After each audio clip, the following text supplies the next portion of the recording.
Agora, livro de Atos dos Apóstolos, capítulo 16, do versículo 22, vamos ler até o versículo 26. Vamos lá, 1, 2, 3 e... E a multidão se levantou unida contra eles, e os magistrados, rasgando-lhes as vestes, mandaram açoitá-los com vara. 23. E havendo-lhes dado muitos açoites, os lançaram na prisão, mandando ao carcereiro que os guardasse com segurança, o qual, tendo recebido tal ordem, os lançou. Repete, lançou eles aonde? No cárcere interior, e lhes segurou os pés no tronco, ou seja, prenderam-lhe os seus pés no tronco com correntes. Versículo 25, vamos lá? E perto da meia-noite, Paulo e Silas orava e cantava hinos a Deus. E os outros presos,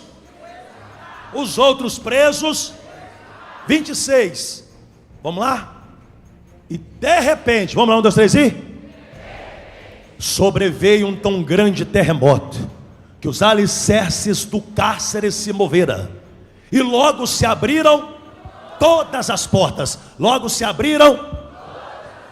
e foram soltas as prisões de todos. E você assenta aplaudido bem forte no nome de Jesus. Coloca a sua mão aqui na sua mente, diga assim: Espírito de revelação, venha sobre mim e muda, Senhor, a minha vida nesta manhã, em nome de Jesus. Amém? Coloca a sua mão direita no coração, levanta o seu rosto e olha aqui para o altar. Todo homem, toda mulher, cujo seu nome está escrito no livro da vida, nunca se esqueça disso, você é salvo. Você é salvo. E o seu corpo é casa, é templo, é morada, é arca de Deus. Deus mora dentro de você. O Espírito Santo, que se manifesta como língua repartida, que se manifesta com fogo, mora dentro de você. Porém, o homem e a mulher, que o seu nome não está escrito no livro da vida, o corpo deste homem e dessa mulher é casa, é templo, é morada, é arca de uma legião de demônios. E os espíritos malignos, estes demônios, eles dominam a vida desses homens e mulheres, transformando a sua fisionomia.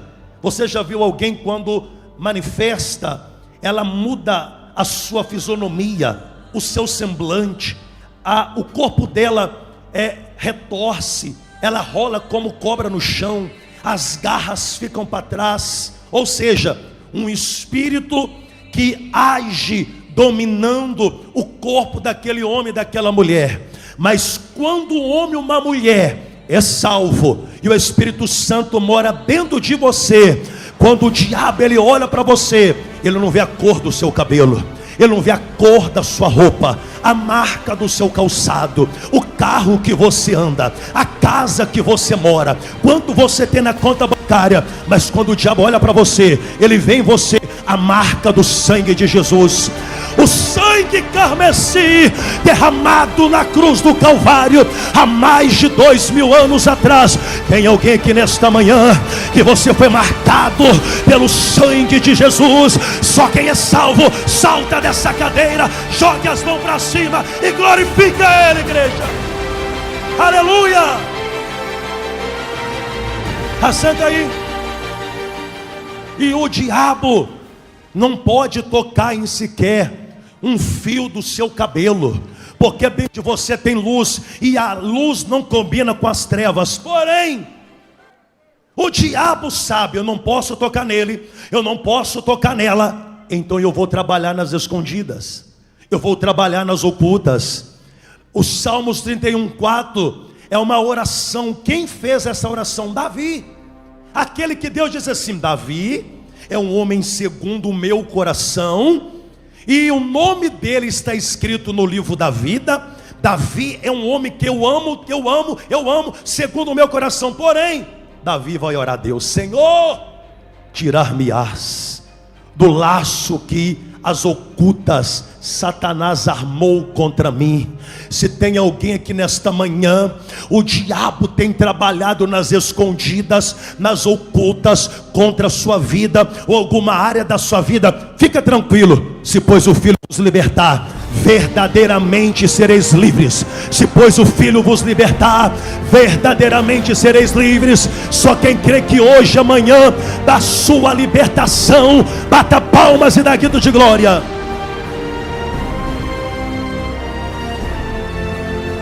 Assenta aí, meu irmão.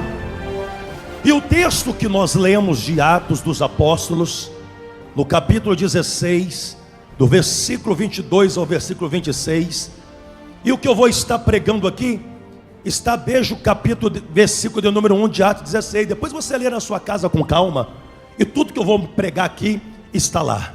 A Bíblia disse que Saulo, qual era o nome dele? Qual era o nome dele? Mais tarde ele vai ter um encontro com Jesus e vai mudar o nome dele para Paulo. Quem era Saulo? Saulo, ele era um homem que o corpo dele era casa, era templo, era morada de uma legião de demônios. A Bíblia disse que Saulo, ele era um tirano, ele era um sanguinário, um soldado que perseguia os cristãos da época. A Bíblia vai dizer no livro de Atos dos Apóstolos, no capítulo de número 9, no versículo de número 1: e Saulo, respirando ainda ameaças e mortes contra os discípulos do Senhor Jesus, dirigiu-se ao sumo sacerdote. O que é que Saulo fez? Saulo, respirando ainda ameaças, morte, ele vai até o sumo sacerdote para pedir carta branca, para pedir liberação, para perseguir aqueles que seguiam Jesus e para perseguir e matar ao fio da espada os discípulos de Jesus. E interessante que você acha, será que ele recebeu essa autorização? Claro que sim, porque o inferno, quando ele arma contra alguém, o inferno, ele é articulador. E Saulo era um homem que o Satanás, ele dominava, escravizava a vida dele.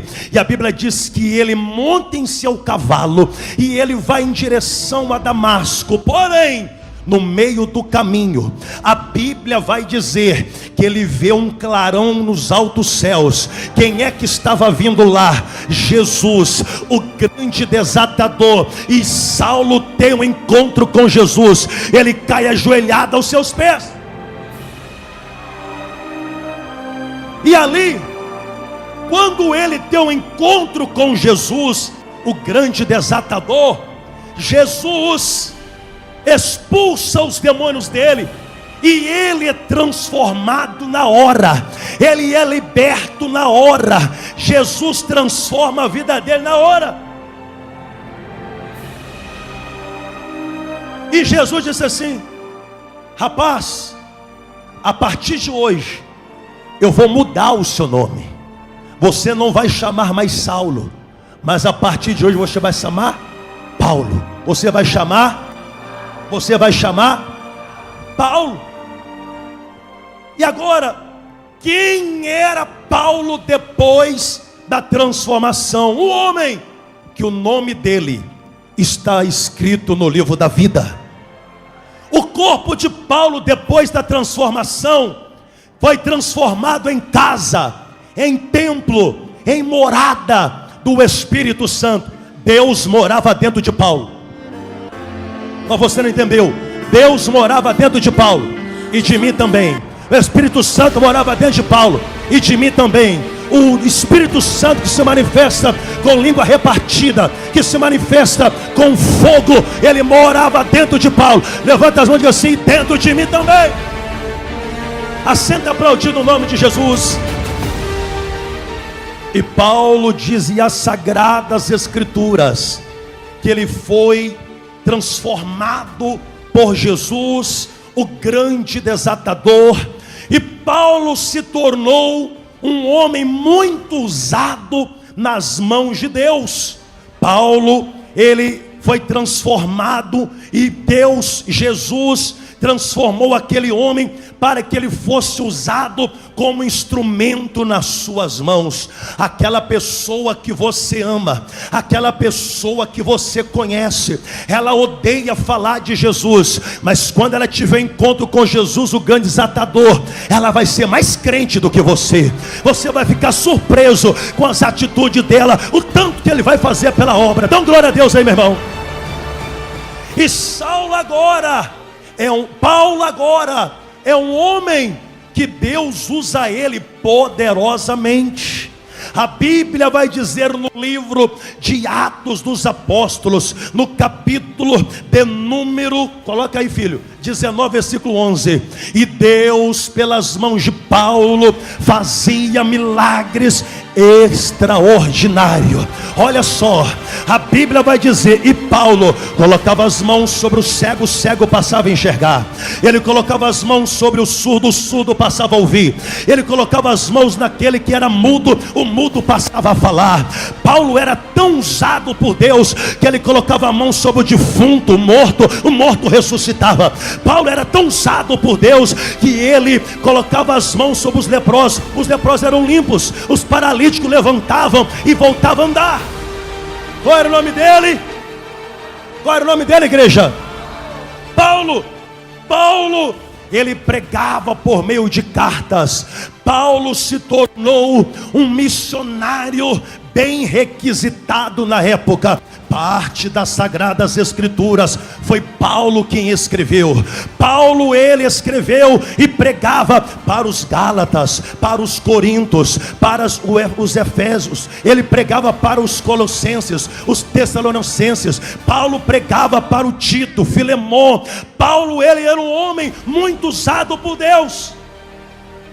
Qual era o nome dele? Paulo. Qual era o nome dele? Paulo. A Bíblia vai dizer que Paulo, ele tinha uma experiência tremenda com Jesus, o grande desatador, e tinha uma unção tão forte, tão poderosa sobre a vida de Paulo, que lá no livro de Atos dos Apóstolos, no capítulo de número 19, versículo 12, vai dizer: de sorte que até os lenços e aventais se levavam do seu corpo aos enfermos, e as enfermidades fugiam deles, e os espíritos malignos saíam. Ou seja, a unção não estava só no corpo de Paulo, mas a unção de Deus também, ela ultrapassava pelas suas roupas, porque aonde chegava os lenços e aventais de Paulo, quem precisava ser curado era curado, quem estava possesso de demônios estavam cativos, estavam presos, eles eram libertos. Deus te trouxe aqui. A unção de Deus vai te pegar nesta manhã. A unção de Deus, ela vai impregnar dentro de você. Quando você colocar as mãos sobre os enfermos vão ficar curados. Quando você colocar as mãos sobre uma pessoa possessa de demônios, os demônios vão bater em retirada. Só quem crê que a unção está sobre você, joga essas mãos para cima e glorifica Ele aí, meu irmão. Oh, aleluia, aleluia, aleluia. A unção de Deus, ela faz a diferença na vida de um homem e na vida de uma mulher de Deus. Você vai andar pelas ruas de Belo Horizonte e alguém vai estar enfermo, e você vai olhar para trás: estou curado. Você vai olhar: o que é que aconteceu? Eu estava com muita dor, a dor desapareceu. Aí você vai lembrar: é a unção. Você não precisa nem de tocar, só de você passar, a unção vai pegar, a unção vai atingir aqueles que precisam ser curados, ser libertos. Bata palmas e dá glória. Assenta aí, meu irmão. Olha para cá. Porém, o diabo, ele arma nas ocultas, nas escondidas, contra um homem e uma mulher de Deus. E o diabo faz uma reunião no inferno, e o diabo diz assim: nós temos que parar Paulo. Lá no inferno o diabo disse assim: Paulo, ele era um dos nossos, porém agora ele mudou de lado. Paulo agora ele está na luz. Ele agora mora dentro dele. Não é a nossa legião aqui do inferno, mas é o homem de branco que mora dentro dele. Paulo está esvaziando o inferno e ele está enchendo os céus. Ele foi transformado num homem destemido na fé. Nós temos que armar para ele, nós temos que armar laço para ele, nós temos que acorrentar ele. Paulo prega para Silas, e Silas, ele transforma, Jesus transforma a vida dele, e ele se torna um discípulo de Paulo, um ajudador, um cooperador da obra. E a Bíblia disse que uma das viagens missionárias de Paulo, ele entra em uma cidade, e ele percebe que havia uma fila, e uma jovem, aquela jovem, ela era adivinhadora. Quando o profeta profetiza, Deus fala com ele, para ele revelar e profetizar. Mas quando um adivinhador abre a sua boca para adivinhar, é os demônios que usam aquele corpo para falar com aquela pessoa. E a Bíblia disse que Paulo olha e disse assim: tem um demônio que usa aquela jovem.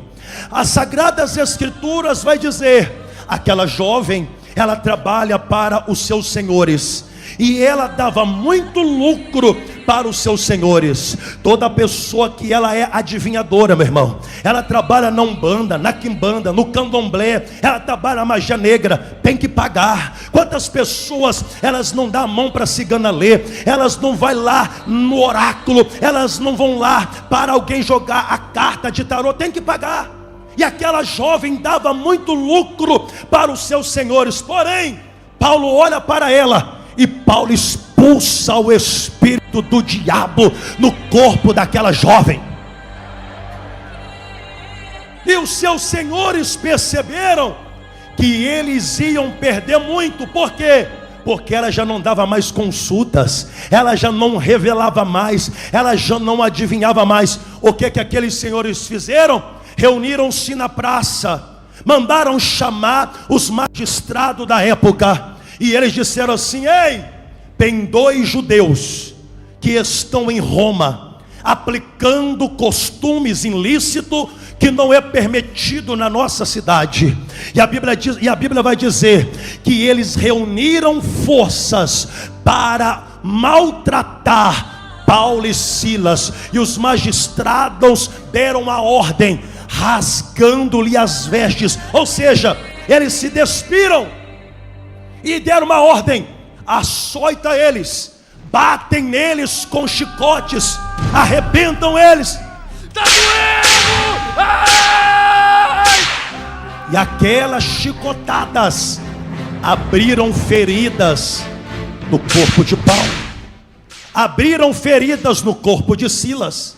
E o diabo lá no inferno: agora a gente arrebenta com eles, agora a gente acaba com eles. E os magistrados disseram: eles já estão todos arrebentados, prendem esses 2 homens. E levaram Paulo e Silas para a prisão.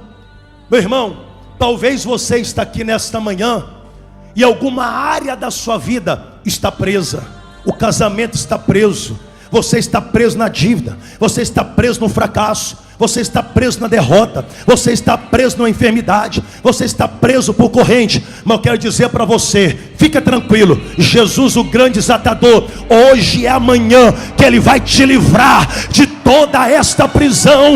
Só você que crê, joga as mãos para cima e glorifica Ele.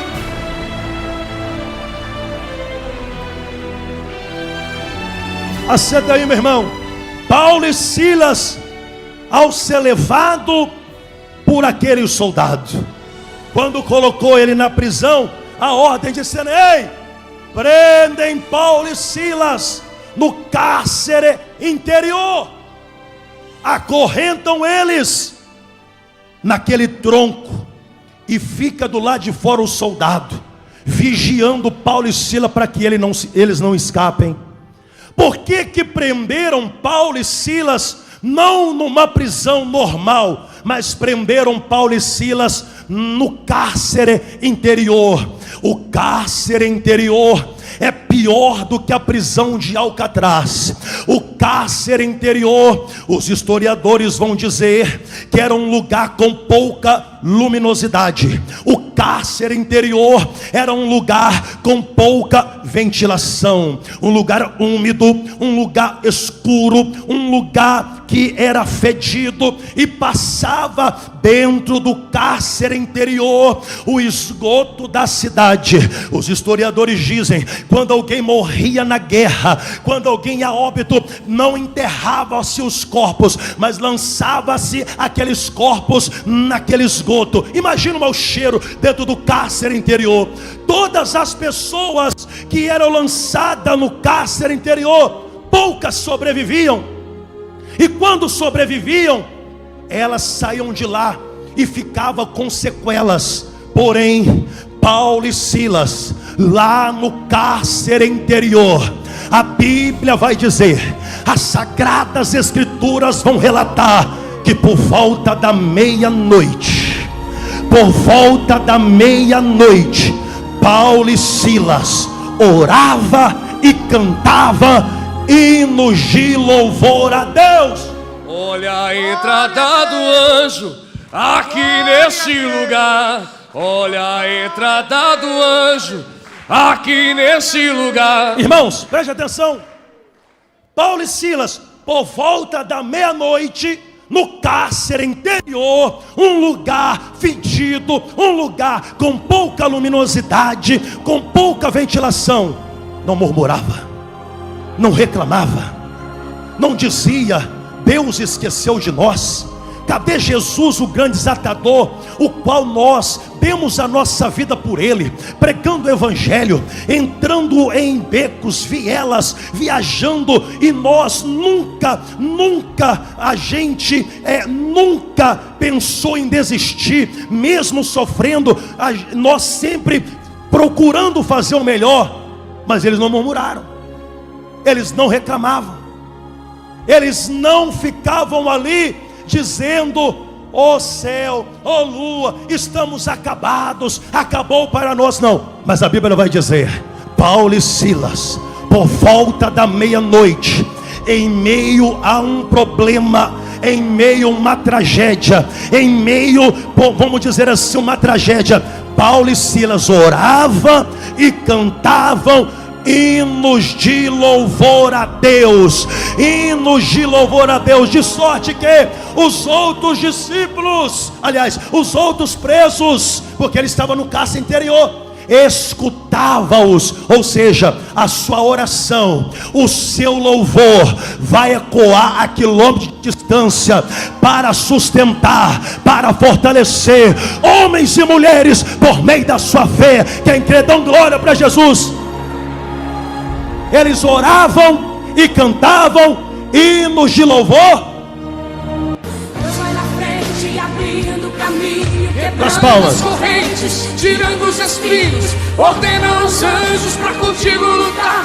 Ele abre as portas pra ninguém mais fechar. Ele trabalha pra quem nele confia. Caminha contigo, de noite ou de dia. Erga suas mãos, sua bênção chegou. Comece a cantar com muito louvor, com muito louvor, com muito louvor, com muito louvor. Amém?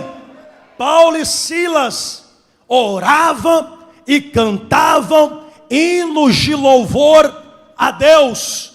Por que Paulo e Silas, em vez de murmurar e reclamar, eles oravam e cantavam hinos de louvor a Deus? Porque Paulo e Silas, primeiro, sabia que Jesus, o grande desatador, estava dentro deles. Segundo, Paulo e Silas sabia que a oração é o único elo que liga o homem até a Deus. E Paulo e Silas sabia que a oração tinha poder de trazer Jesus, de trazer Jesus, o grande desatador, naquele problema, naquela tragédia, naquela prisão, naquele cárcere interior. E por que, pastor, que Paulo e Silas, eles também cantavam hinos de louvor a Deus? Sabe por quê? Porque Paulo e Silas sabia que o louvor precede o milagre, que o louvor precede o milagre, que o louvor precede o milagre, que o louvor precede o milagre. Bata palmas e dá glória. Está na prisão, cante o hino de louvor. Lançaram você na fornalha, canta o hino de louvor. Jogaram você na cova dos leões, ora e canta o hino de louvor. Levantaram injustiça contra você, cante o hino de louvor. Está passando no vale da sombra da morte, cante o hino de louvor. Está sendo atribulado, cante o hino de louvor. Está sendo pressionado, cante o hino de louvor. Está enfermo, cante o hino de louvor. O diabo está armando nas ocultas contra você. Não cale, não fica murmurando, não fica reclamando. Erga as mãos, faça uma oração e cante o hino de louvor. Aquele hino que sai da alma, aquele hino que sai do coração, para engrandecer o nome daquele que vai liberar o seu milagre, que vai liberar a sua vitória. Só quem crê nesta palavra, jogue essas mãos para cima e glorifica Ele.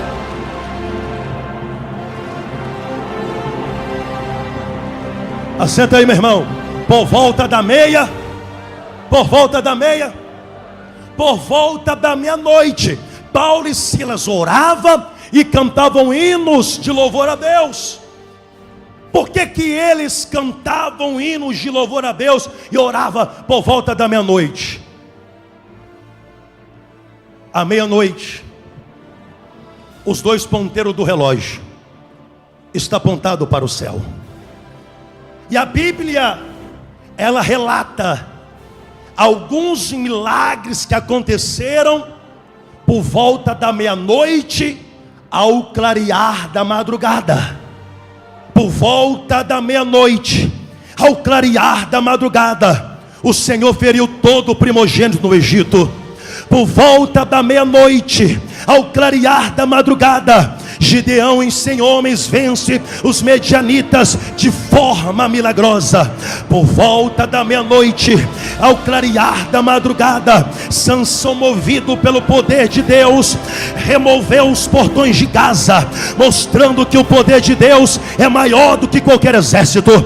Por volta da meia-noite ao clarear da madrugada, os magos avistaram a estrela no céu, anunciando o Jesus o desatador. Por volta da meia-noite ao clarear da madrugada, a Bíblia vai dizer que Jesus o grande desatador, ele veio ao encontro das 10 virgens. Por volta da meia-noite, Paulo e Silas, eles oravam e cantavam hinos de louvor a Deus, hinos de louvor a Deus. Bata palmas e dá glória.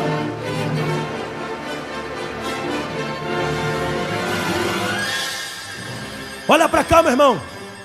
E a Bíblia diz que ao clarear da madrugada, porque eles iniciaram a oração e o louvor por volta da meia-noite, mas aquilo se estendeu ao clarear da madrugada. Aí as Sagradas Escrituras revelam que Deus enviou dos altos céus Jesus, o grande desatador, trazendo consigo um grande terremoto. Um grande terremoto. Dá glória a Deus aí. O terremoto do diabo, ele vem de baixo para cima, mas o terremoto de Deus, ele vem de cima para baixo. Ele vem de cima para baixo. Ele vem de cima para baixo. Dá glória para Jesus. Olha para o teu irmão e diga para ele: tem terremoto de Deus chegando aí, meu irmão. Tem terremoto de Deus chegando aí. Tem terremoto de Deus chegando aí. Assenta aí. E aquele terremoto, ele produziu na vida de Paulo e Silas, levanta a mão assim, 7 bênçãos. 7 bênçãos. E na minha também. A primeira bênção que o terremoto de Deus produziu, de pé, vamos ler lá, 1, 2, 3 e sacudiu os alicerces da prisão. Toda estrutura que o diabo construiu na sua vida será abalada por Deus. Será abalada por Deus. será abalada por Deus. Pastor, não está entendendo? O diabo construiu uma estrutura para destruir teu casamento. O diabo construiu uma estrutura para destruir sua vida financeira, a sua empresa. O diabo construiu uma estrutura para arrebentar com você naquele sonho, naquele projeto, naquela área da sua vida. Só que preste atenção, Jesus nesta manhã, Ele está liberando o primeiro milagre que o terremoto produziu. Ele vai abalar a estrutura do inferno. Ele vai abalar a estrutura que o diabo construiu na sua vida. Bata palmas da glória. Estenda a mão para cá. Segundo milagre que o terremoto produziu na vida de Paulo e Silas. Diga assim comigo: na minha também. Faz assim, ó. Abriram-se. Vamos lá, 1, 2, 3 e... abriram-se todas as portas. Levante a mão que eu vou profetizar na sua vida. Jesus, o grande desatador, vai manifestar como grande terremoto na sua vida. Todas as portas que ficaram fechadas no ano de 2023, se prepare, porque em 2024 todas elas serão abertas. Todas elas serão abertas. Bata palmas e dá glória.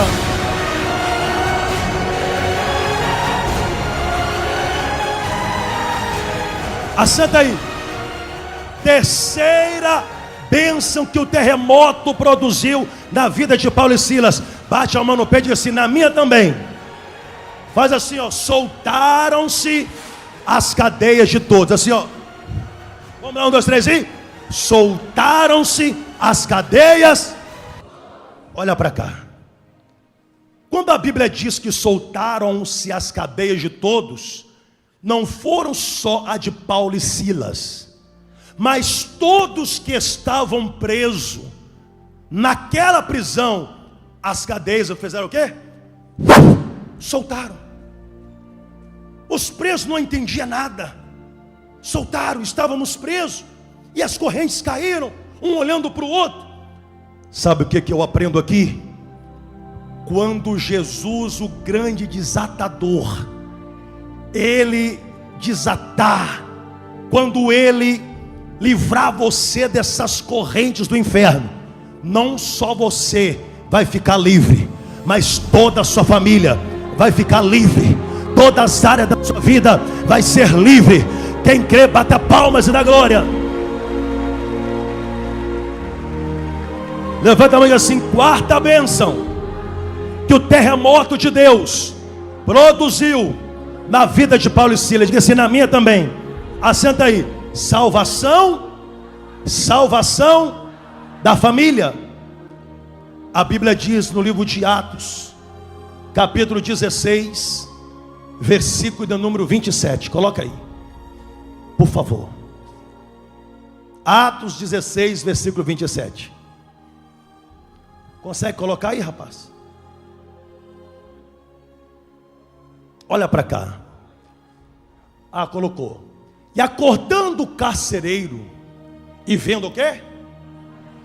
E vendo as portas da prisão, e vendo abertas as portas o carcereiro estava dormindo. Ele acorda, ele percebe que as portas da prisão estavam abertas, e ele olhou com a vista meia turva. Ele disse assim: cadê os presos? Cadê os presos? Fugiram. Foi negligência da minha parte. Os presos fugiram. E a Bíblia diz que ele entra em êxtase, fica desesperado. Ele arranca a espada da bainha, e ele queria tirar a sua própria vida, porque ele pensou assim: de todo jeito eu vou morrer, porque eu tinha que cuidar dos presos.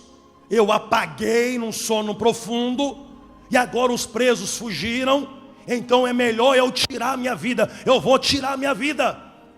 E a Bíblia diz que quando ele tira a espada da bainha para tirar a sua vida, a Bíblia diz que Paulo diz assim: não faça isso, estamos todos aqui.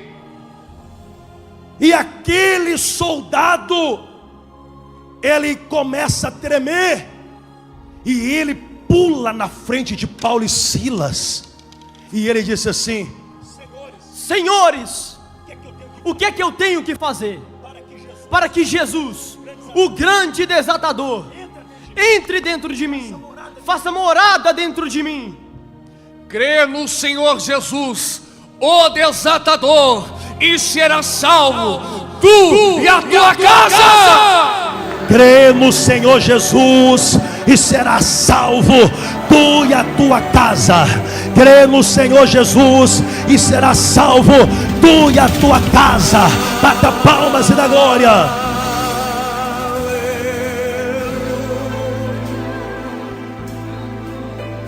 Dá glória a Deus aí, meu irmão. Volta lá. Assenta aí fazendo favor.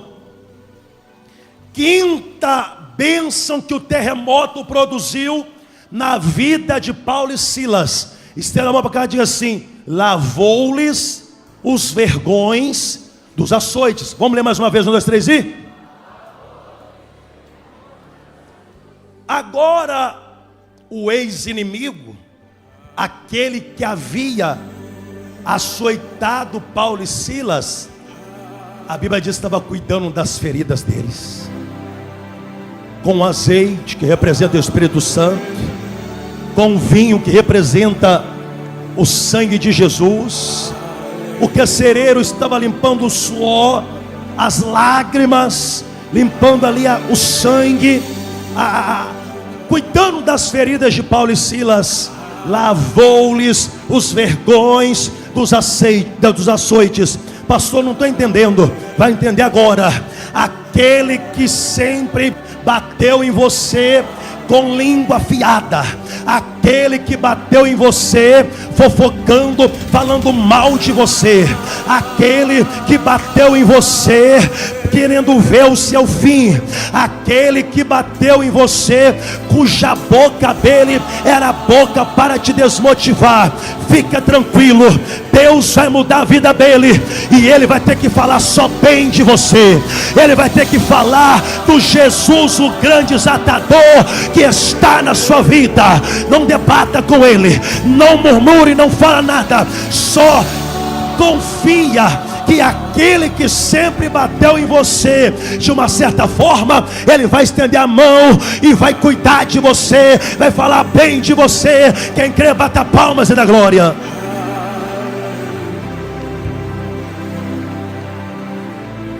Dá glória para Jesus aí, meu irmão. Esta bênção que o terremoto de Deus produziu, vamos ler lá comigo, 1, 2, 3 e... Justiça de Deus pôs-lhes em liberdade. Assenta aí. Paulo e Silas estava preso no cárcere interior. A Bíblia não vai dizer que Paulo e Silas ligou para um escritório de advocacia. A Bíblia não disse que Paulo e Silas: manda chamar o meu advogado, manda chamar a minha advogada. A Bíblia não disse que Paulo e Silas: eu tenho direito a uma ligação, vou ligar para o juiz para fazer justiça em meu favor. Não, ele sabia que um dos nomes do Jesus, o grande desatador, era Jeová Tsidkenu, o Deus da justiça. Eles sabiam que eles estavam sendo injustiçados, mas o céu seria aberto e a justiça seria feita. A Bíblia disse que o carcereiro que bateu neles, açoitou eles, pegou no braço de Paulo e Silas e tirou eles da prisão. E tirou eles da prisão. E tirou eles da prisão. Olha para cá. Jesus vai se manifestar com um grande terremoto na sua vida.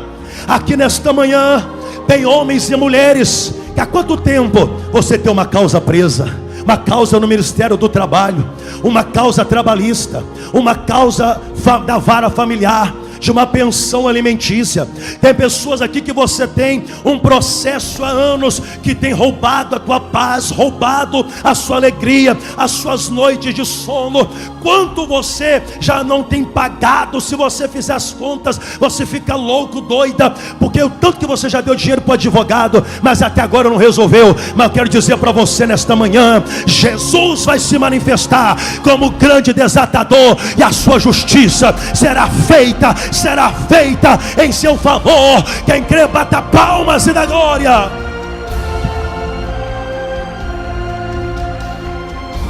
Assenta aí que eu termino agora, meu irmão. A sétima bênção que o terremoto produziu na vida de Paulo e Silas, diga assim comigo, e na minha também. Vamos ler forte, 1, 2, 3 e...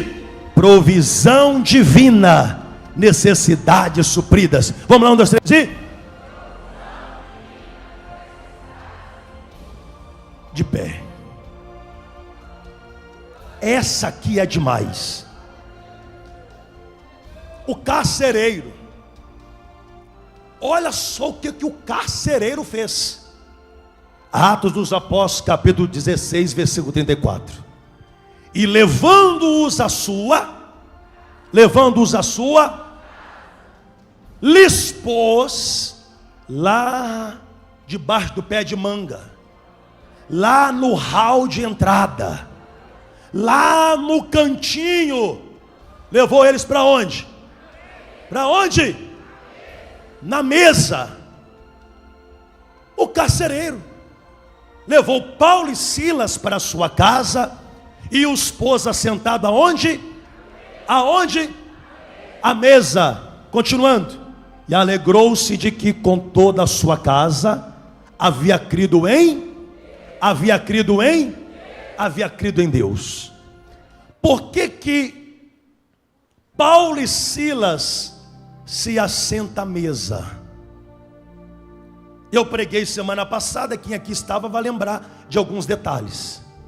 Mas quando Paulo e Silas assentam à mesa, Davi vai dizer no livro de Salmos, capítulo de número 23, versículo 5: Senhor, preparas uma mesa perante mim, na presença dos meus inimigos, unges a minha cabeça com óleo, o meu cálice transborda.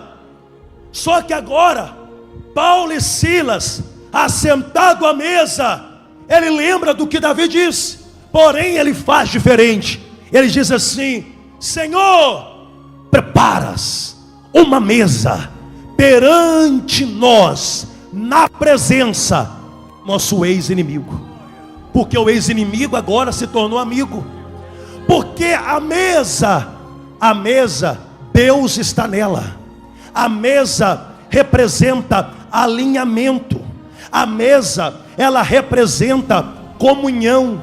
A mesa representa fidelidade, projetos, aconselhamento. Deus está na mesa. O diabo, um dos propósitos de armar para Paulo e Silas, é porque o diabo sabia que eles iriam assentar à mesa. O propósito do diabo é amarrar você, é atar você, é acorrentar você. Por quê? Porque o diabo não quer que você se assente à mesa. Mas eu quero dizer para você que hoje, amanhã, que Deus, Ele vai fazer com você, com o que Ele fez com Davi, com o que Ele fez com Paulo e Silas. Você vai levantar as mãos e vai dizer: Senhor, preparas uma mesa perante mim, na presença dos meus inimigos. Prepare uma mesa perante mim, na presença dos meus inimigos. Dá glória a Deus para Jesus. Levanta a mão direita. Por que, pastor, fazer essa oração no Salmo 23:5? Porque o teu inimigo que te via lá embaixo vai te ver lá em cima. Via você andando a pé, vai ver você andando de carro 0 quilômetro. Via você pagando aluguel, vai ver você morando na sua casa própria. Via você pedindo emprestado, vai ver você tendo para emprestar. Via você desempregado, vai ver você dono do seu próprio negócio. Vai ver você dando emprego para as pessoas. Só quem crê que você vai se assentar à mesa, jogue as suas mãos para cima e aplauda o nome de Jesus. E eu termino a minha palavra do que está escrito nos Salmos 124, versículo 7. Olha só o que acontecerá com você nesta manhã. Vamos ler lá, 1, 2, 3 e... Salvou-se a nossa alma como um pássaro do laço dos passarinheiros. Faz assim, ó. Quebrou-se o laço e nós nos vimos. Vamos lá, e nós nos vimos. A partir de hoje, guarde bem a data desta manhã, desse dia. A partir de hoje, você será livre para dar testemunho. Você será livre para arrebentar. Você será livre para conquistar. Você será livre para galgar. Você será livre para fazer a diferença. Só quem crê, joga as mãos para cima e aplauda o nome de Jesus.